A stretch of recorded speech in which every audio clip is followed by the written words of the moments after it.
a missão tá junto com a missão. E só a missão importa pra gente. Exatamente. Por quê? Porque teve outra foto também. Nossa senhora. O pessoal foi assim, a sua cara tá idêntica. Parabéns. É verdade. Verdade. Ai, que situação. Vamos lá, meus amigos. Vamos falar sobre isso aqui, tá? Quer ver o Jorge... vídeo? Vamos ver o vídeo e vamos comentar essa história.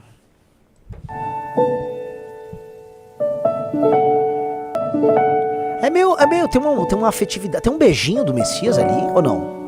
Vai um pouquinho, volta um pouquinho. Enfim, este é o líder do PL, Sóstenes Cavalcante. No momento ele... Exato, não é qualquer deputado.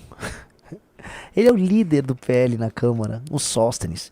Indo, assim, acolher, abraçar, indo, né, aceitar e provavelmente torcer ali. Ele foi abençoar o Jorge Messias na sua nomeação.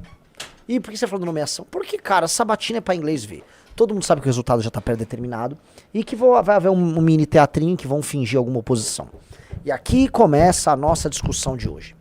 Está sendo montada toda uma historinha de que nós precisamos no Brasil eleger senadores muito patrióticos, bolsonaristas, para enfrentar os desmandos do STF. Entretanto, o que a gente acaba esquecendo é que já existe uma bancada de senadores de direita no Senado. E ela é bastante relevante, bastante numerosa e supostamente bastante barulhenta. Então, em tese, as ações dela, tá? Elas já deveriam antecipar boa parte daquilo que a gente pode ver com seus colegas bolsonaristas que vão entrar a partir de 2026, certo?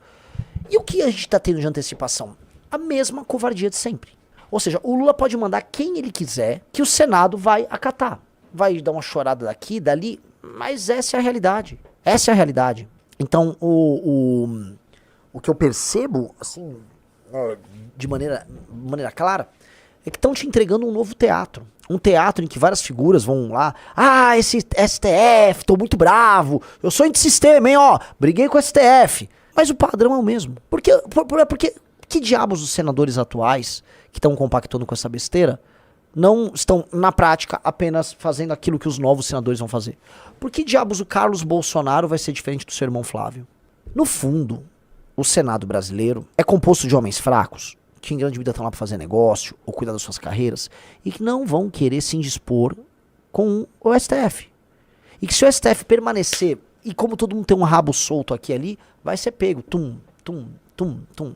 Riz, eu vou ter que responder alguns superchats. O Budokaishi, tá aí, ó. Pega o Budokaishi rapidinho. Budokaishi, cadê? Ele mandou R$20 e falou: Renan, vale qualquer conteúdo no Valete Plus? Hoje eu produzo vídeos de análise de mercado e de games aqui no YouTube.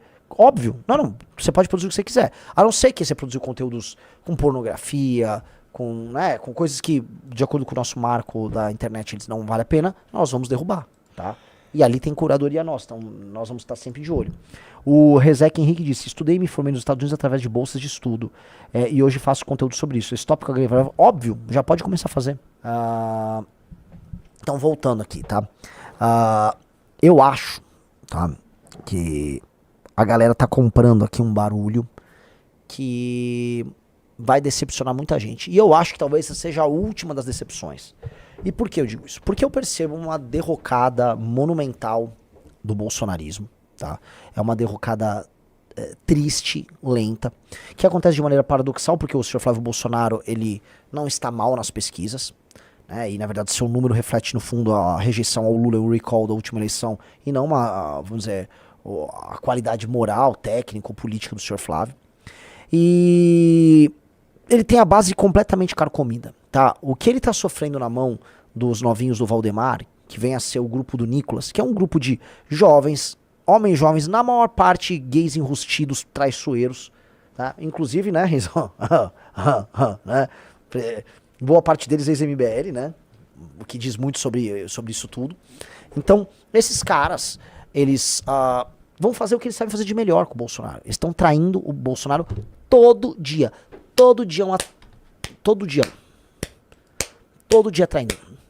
Com a Michelle também, né, querendo o quinhão dela. Então tá muito difícil sustentar o que a gente tá comentando aqui. Tá muito difícil sustentar o grupo político do bolsonarismo. Tá muito difícil imaginar que quando esses caras forem eleitos senadores, eles não vão se dispersar nos seus projetos pessoais. A pergunta é: Se vier a necessidade, senhor Rafael Almeida Rizzo, de uma briga frontal contra o STF, em nome do Bolsonaro, esses senadores, em grande parte eleitos já nessa turma de traiçoeiros, eles vão assumir uma bronca ou eles vão cuidar da própria carreira? Cuidado da carreira, lógico. É óbvio! É óbvio! Então estão vendendo pra galera, não, foco no Senado pra quê? Pro Carlos Bolsonaro fazer alguma coisa? Pelo amor de Deus, amigos, pelo amor de Santo Cristo. Estão engambelando vocês. Engambelando vocês. Vocês não a nossa galera, né? Mas basicamente os bolsonaristas, né? Fãs da família. E a família tá tendo que lidar com esse paradoxo em que eles têm a eleição, eles têm como se fosse um mando de campo no bolsonarismo por conta da eleição. Mas a base tá toda carcomida. E aí eu aviso pra vocês. Tentaram, o partido nosso tem 5, 6 meses. Tentaram já fazer isso com a gente da maneira mais sólida possível recentemente. Só que aqui não é bolsonarismo. Aqui a casa cai. Aqui a casa cai. Não haverá espaço pra isso por aqui. Nunca. É um espaço de gente séria, de gente honesta, não de maluco, não de gente traiçoeira. Ponto. Eu acabei de fazer uma promoção sensacional, só entrou um Valete Plus. Galera, hoje começou a timeline, pô. Outro elemento que eu gostaria de trazer pra vocês também sobre isso, tá? O que significa a chegada do Jorge Messias no STF? Porque ele vai entrar. O Jorge Messias no STF significa que o PT ele fará uma ampla maioria para tocar o tão sonhado plano de Zé Dirceu. E aí entra uma coisa que Rafael Almeida Rizzo deve ter reparado. Zé Dirceu está cada vez mais no debate público. Eu não posso separar José Dirceu do que está acontecendo agora. Messias é um homem de confiança do petismo, já de muito tempo. Ele era o cara lá que ia levar a nomeação do Lula como, acho que era secretário da Casa, ministro da Casa Civil, isso, né? Isso. No governo Dilma lá em 16, como forma de blindar o Lula de um eventual pedido de prisão, que ele estava imaginando que poderia ser preso ainda em 16. Então a Dilma estava mandando o Messias para fazer isso como uma medida, vamos ser aqui, de blindagem dele, usando um cargo em ministério para blindar o cara de uma eventual prisão, né? Então, ou seja, uma medida criminosa que a Dilma tomou e que o Lula estava tomando e que o Messias participou, né? A Dilma tomou impeachment, foi depois virar presidente de banco, do Banco dos BRICS. O Lula foi preso, hoje é presidente da República, e o Messias era um mensageiro dos dois, vai virar ministro do STF. Esse é o nível de infiltração do PT. E a virada do jogo termina de que maneira? O Dirceu, que estava preso nesse processo como um todo, é o estratego, ele desenha essa estratégia toda, ele avisa publicamente, olha, precisamos utilizar, tá, o STF para ir para cima das emendas que fazem com que o Congresso hoje esteja rebelde, para que o governo mude sua correlação de forças, o Poder Executivo altere a correlação de forças e a gente possa governar de verdade, porque o governo atual, ele já avisava no começo do mandato do Lula, esse mandato, o governo vai ser um governo difícil, em que a correlação de forças está muito alterada. Palavras de José Dirceu. O Dirceu, enquanto Messias vai para a STF, ele concorre para a Câmara dos Deputados. E alguém tem uma dúvida que o Dirceu vai ganhar? O Dirceu vai ser aquele voto legacy, né, do PT, né? Você vai comprar... É igual, sabe, vamos supor, o Rizzo, sabe quando o Kaká voltou para São Paulo, quando o Hernanes voltou para São Paulo? É aquele jogador legacy do time que a galera vai querer só por causa do legado dele. Quando o Raí voltou pro São Paulo. Lógico. Também tem outros times, isso aí. A gente pode citar em vários que, né, o craque do passado retorna para encerrar a carreira. Então Rogério Ceni técnico. Exato. Então o Dirceu é o legacy do PT, né? Se o Lula é o Pelé, o Dirceu é como se fosse o Garrincha. Tá ali no coração de um petista, um eleitor, de um petista. Pra mim, o Lula e o Dirceu estão juntos. Eu imagino que assim, o coração do petista, os dois são os dois heróis ali. E o Dirceu ganha, e eu acho que o Dirceu estaria no Congresso Nacional ajudando a articular essa ação que viria do STF. Qual é a ação? Eles querem desmontar o orçamento secreto, e isso é uma coisa, vamos ser sinceros, boa pro Brasil. O Flávio Dino é o cara que tá fazendo isso. E aí, com base nisso, ele vai quebrando as pernas do Centrão, e aí o Centrão passa a depender do governo federal. Aí o governo federal hoje que tá fraco, numa eventual reeleição do Lula na cabeça deles, passa a ficar forte, porque o Congresso fica na mão deles, e quem passa também tá na mão deles junto? O STF. Aí eles juntam os cinturões, e aí o PT passa a ter um governo muito poderoso do ponto de vista institucional. Não será um governo poderoso do ponto de vista da popularidade, mas seria um governo institucionalmente muito poderoso, capaz de fazer o que quiser. Esse é o desenho que o PT pretende colocar na mesa. Esse é o plano. Então qualquer um na direita que dispõe de partido político, como é o caso do Valdemar com o PL, tá, deveria estar focando, já pensando no médio prazo, em evitar que esse plano possa acontecer. Mas não há foco nisso. O Valdemar da Costa Neto, meu colega presidente de partido, estava elogiando a nomeação do Messias. É só o Rizzo procurar. Ele elogiou. Renan? Ó, tô vendo a galera postando várias tipo assim, quando você tava vendo, que orgulho. Galera, mano, fazendo seus primeiros posts. Agora sigam uns aos outros, faz aquela coisa. Né? Vou seguindo um ao outro, vai criando. Vamos lá. Tem aí o vídeo ou não? Que bota ali, desmascara o Jorge Messias. Vamos ver o que é a desmascarada que o Rogério Marinho deu. Cadê? Ali. Esse perfil aí. Falou aí sobre liberdade. Repetiu esse termo em diversas oportunidades. Mas Vossa Excelência começa a sua vida na AGU, o primeiro ato, em 1º de janeiro de 2023, né, criando o Ministério da Verdade. Criando uma instituição, um arranjo interno que se presta a fazer, literalmente, a censura de opositores do governo. E digo isso, né? Aqui está, ó. As redes sociais, né, a detratores do governo, aqueles que utilizam a crítica legítima para fiscalizar o governo de ocasião. Vossa Excelência, na sua tese, fala de golpe, de ultraliberalismo. Eu queria entender o que é ultraliberalismo.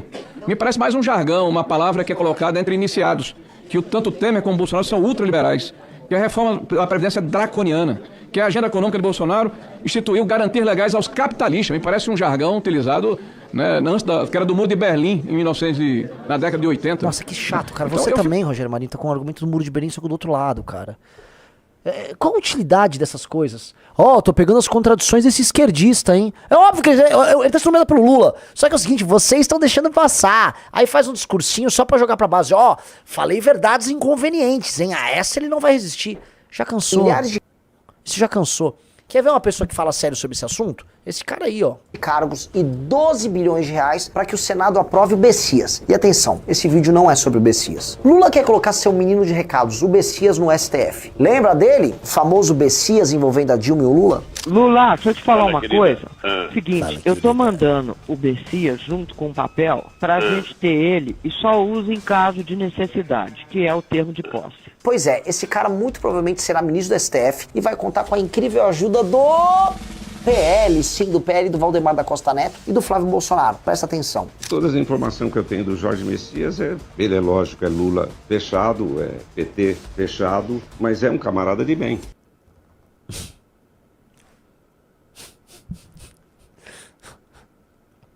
É um camarada de bem. Valdemar da Costa Neto, presidente do PL. Quer continuar vendo ou não?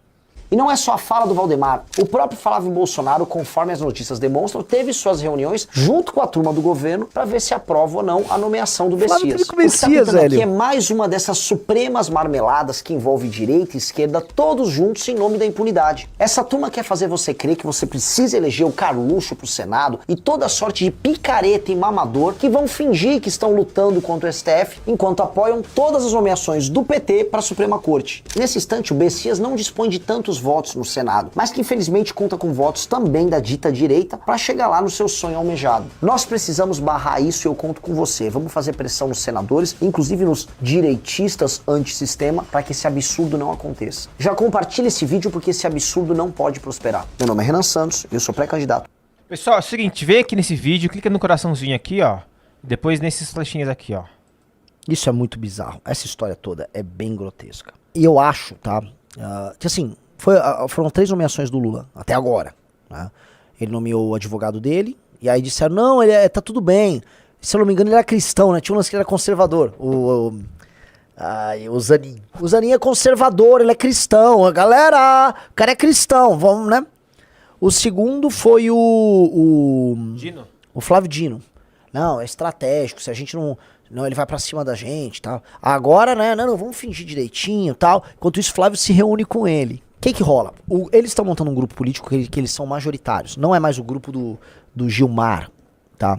O PT, cara, com essas 3 nomeações, mais os demais nomes que estão aliados a eles vão ter que submeter os demais, o restante da casa, a um projeto deles. E essa submissão vai fazer com que a Suprema Corte seja uma corte do PT. O PT entendeu isso, é mais fácil eles virarem esses caras do que ficar virando o Congresso. Aí eles vão pra cima do orçamento secreto, os membros dos principais partidos do Congresso Nacional são corruptos, e aí eles vão pegando os escândalos de corrupção e vão botando todo mundo na mão. Aí os caras vão virando base por extensão. Esse é o plano do PT. E não é igual o Brabo, que o Bolsonaro fala, o plano do PT é que você vai ficar comunista. Não, o plano do PT é este aqui, é um plano de controle político. É bem mais simples. É bem mais simples. Só que é difícil, né?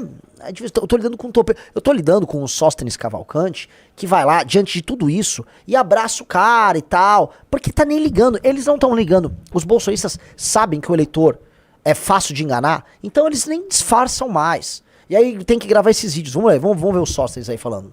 Não pode ser confundido. Ser educado não pode ser confundido com posicionamento político. O PL no Senado já fechou questão e todos os nossos senadores votarão contra a indicação de Jorge Messias para o STF.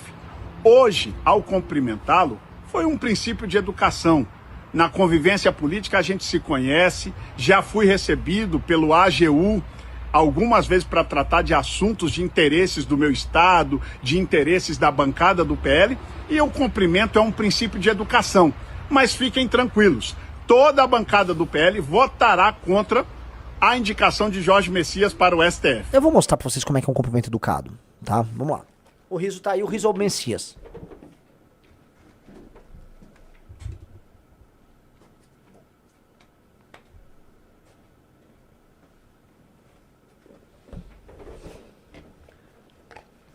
Você entendeu? Isso aqui é um cumprimento educado.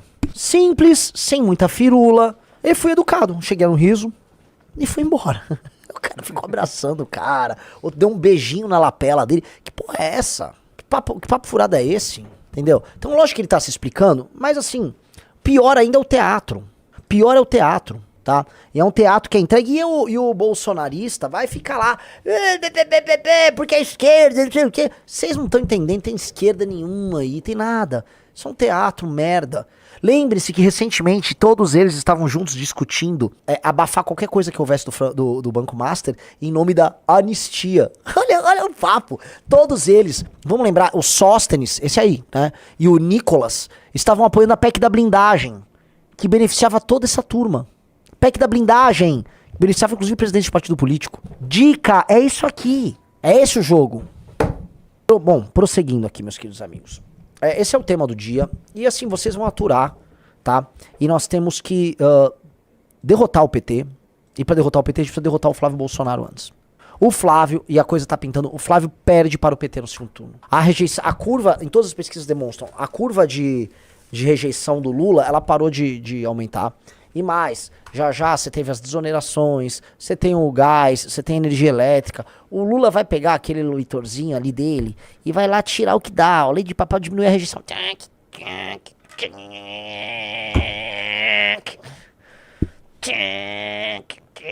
Vai subir ali no detalhe. E o Flávio vai tomar ataque pra caramba. A gente tá caminhando pra um PT, tá? Se transformar mais ou menos o que era aquele PRI que tinha no México. Depois estudem.